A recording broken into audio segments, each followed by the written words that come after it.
Monsters. Chapter 1. The Bad Monster's Secret. Then Bubbly lay awake in a cold sweat. How could he sleep with a monster under his bed? Every evening it was the same story. As soon as Ben switched off his bedside light, the monster walked with a smoke. Grrr, grrr. All through the night, the creature giggled and growled in the shadows. Ben had never thought to look under his bed. He was too terrified of what he might see. Perhaps the monster had 10 eyes, or long slimy tentacles, or huge sharp teeth, or all of these. Well, it looks so scary. As at school, Ben could hardly keep his eyes open. Woke up, Ben Bubbly. That's the third time this week you fell asleep in class, yelled his teacher, Mr. Grease. Like people to be awake, his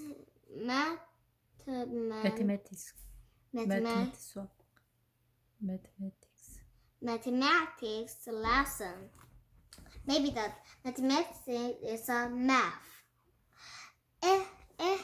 Even when he was wide awake, Ben was hopeless with numbers. They were even more difficult when he fell asleep. Get to bed, little young man. Unless Ben could get rid of the monster, Mrs. Grease would be shouting at him every day. Tried the work. Ben was walking home when he spot something in a shop window. A book of monsters. Maybe that book has something about bad monster, Ben thought. He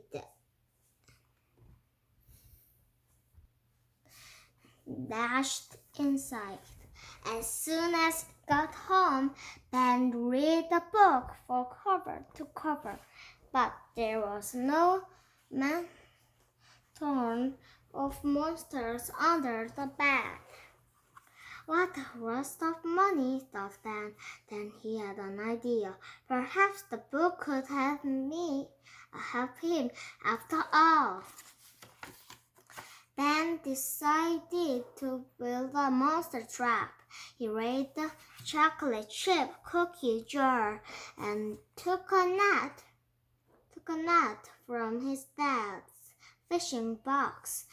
In no time at all, his trap was ready. Then that night he climbed into bed, switched off the light, and waited. At first, Ben's room was spookily silent. Then he heard a crackling, munching sound follow the whoosh. His monster trap had worked. Nervously, Ben crept over to the net, but nothing could have prepared him for what happened next. Please don't hurt me, squeaked a tiny voice. The smallest monster in the world was tangled in the nest. I can't believe I can't believe I was scared of you, cried Ben. I know, the monster said sadly. I'm too small to scare anyone. That's why I hid under your bed. I didn't want you to see me. I'm the most useless monster alive, she wailed, and started to sob. Ben began to feel sorry for the strange little creature. The monster snapped.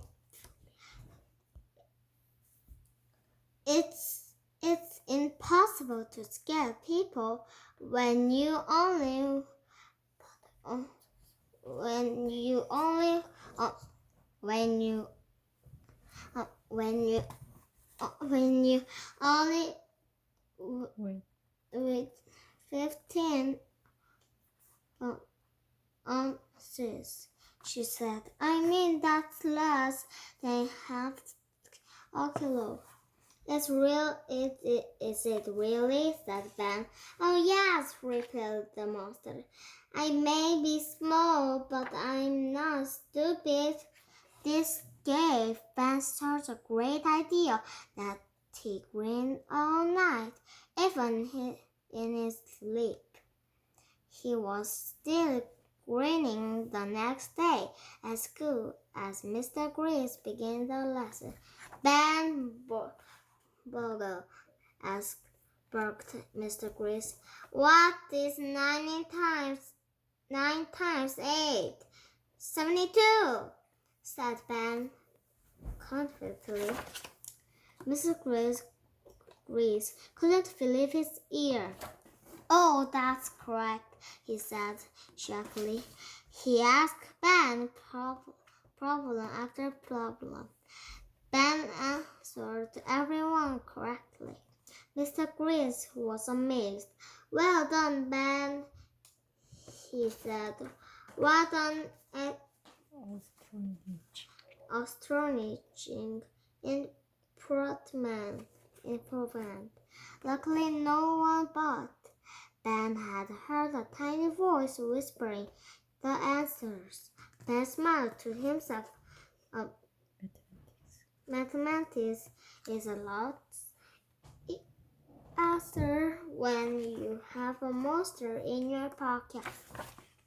Chapter 2. Return to the Ice Monster. Frank Frost was fed up. All her friends had gone to the mountains to ski, and she had to stay behind and help her mother. Frank gazed sadly out of the window. The gang will be drinking hot chocolate in the log cabin. About no, said she thought. Brownie, her dog, looked as sad as she did. You are looking forward to it too, weren't you, boy? Frankie sighed and swept up another pile of frizzy hair. This is called. But just then, one of Frankie's friends rushed in. The look of terror on his face made the customers spill their coffee. Monster! What's the matter, Chip? Asked Frankie. Where are the others? It's monster got them. He stood. What a lot of nonsense, Chip rattled. Nonsense. What a lot of nonsense, Chip rattled, said Mrs. Ford. As monster indeed. No one sees it in years. I think people just ingrained it anyhow. Imagine. Amazed it anyhow. They're in trouble, insists Chip. I'm getting my dad, and I'm going to look for my friends, said Frankie, snorting her coat. Frankie raced out before anyone could stop her. Come on, Brownish. Soon she and her faithful little dog were crawling through the snow up the mountains, crunching out through the snow up the mountains. Frankie stared at the frozen mountainside. Her friends were nowhere to be seen. Then she noticed a huge cracker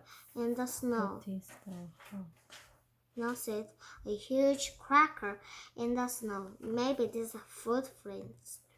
Next to it was another and another. They looked like footprints. Crack, crack. They were ice monster footprints. Frankie's heart thumped as she ran for cover. Come on, Brownie. But Brownie was braver than he looked. He was determined to tackle the monster. Grr, woof, woof. Unhappily for Brownie, the ice monster was in a very bad mood. He took one look at Brownie and let out an ice roll. As Frankie watched helpless, Brownie was frozen to the spot by the monster's chilling breath. The monster picked up the little dog like a lollipop and stood it on its way. lollipop 아시죠? Frankie followed the message character across the mountains. I've got to rescue poor Brownie, she thought. It wasn't long before the monster reached the sparkling cave of ice. Frankie wasn't sure if her teeth were chattering with cold or fear. She crept inside and stared in the hollow. These glistening in the corner stood her friends frozen like icicles. You can join the rest of my lunch, growled the monster, circling Brownie in the ground.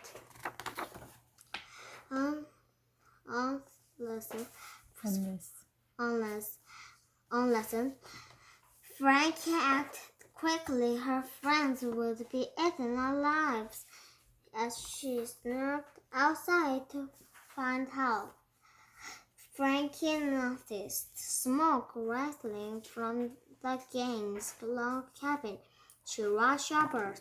The smoke had given her an idea. The monster was just about to taste his first bite of lunch when a sweet chocolatey smell wafted into the cave. Something smells good. He didn't know what it was, but it crackly smelled better than the ice. Little Harry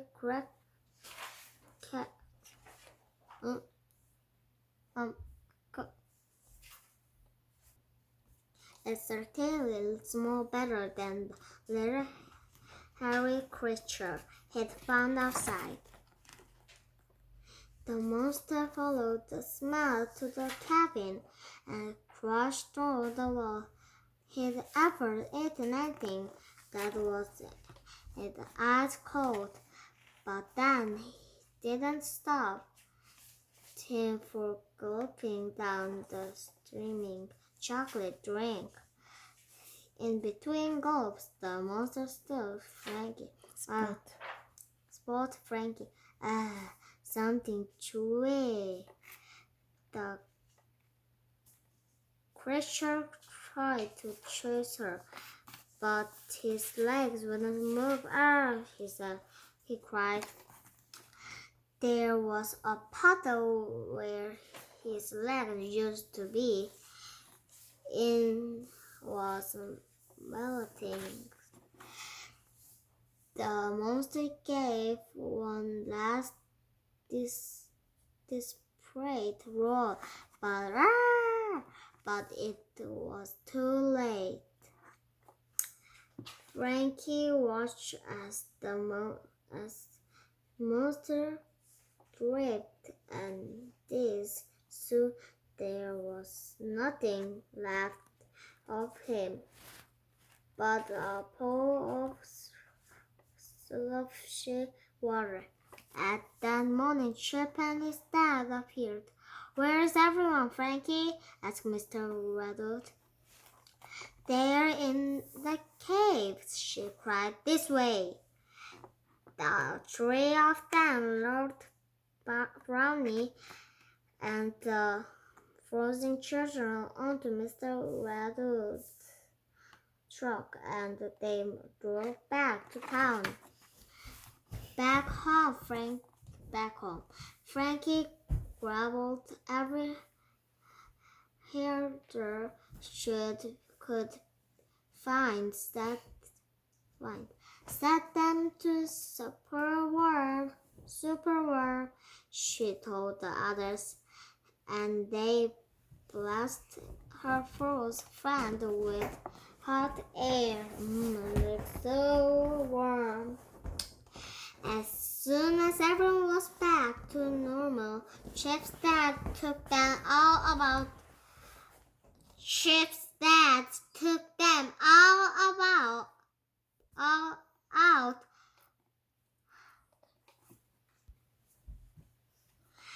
As soon as everyone was back on normal, Chip's dad took them all out of burgers and colas without ice.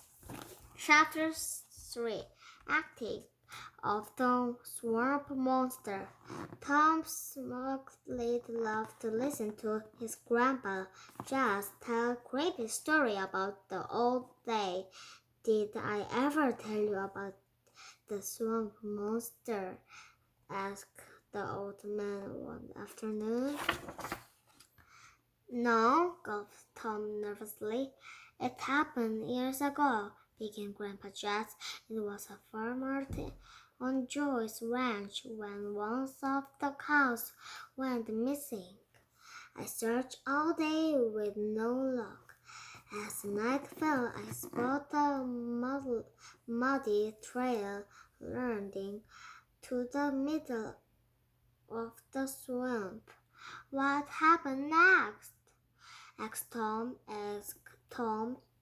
with a shiver. "A terrible slithering sound filled the air, and I found myself face to face with a horrible animal."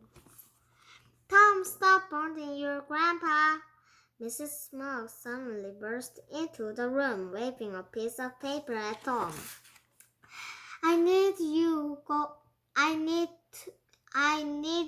to go to the store and get these things," she said.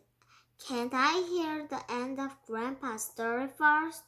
began Tom. "No, now off you go," said Mrs. Smoke. "And hurry back," she added. You haven't had a bath yet."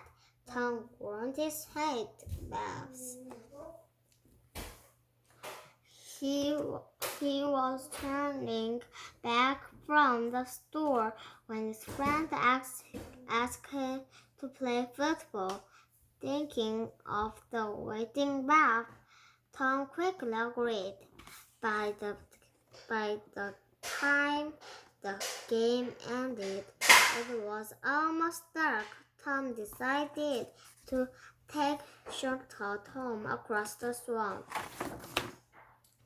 He'd only been walking for minutes when he heard a center squeezing sound. Green still seemed to be crawling around him. These weeds are very thick, but they weren't neat that Tom could feel turning around his ankles. The swamp monster! Help! Dinner time! Tom snarled, and the slimy creature growled. The more he screamed,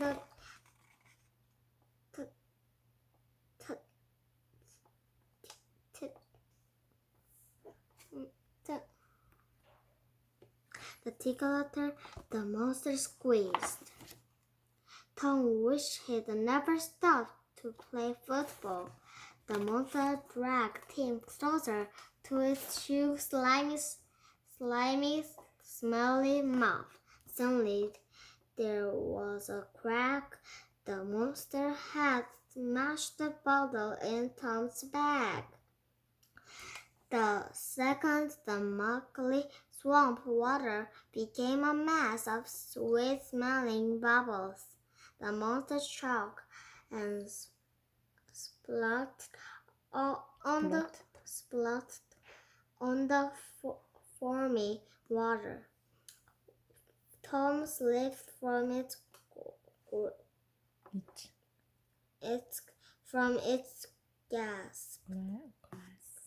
grasp. They were both getting the bath of their lives.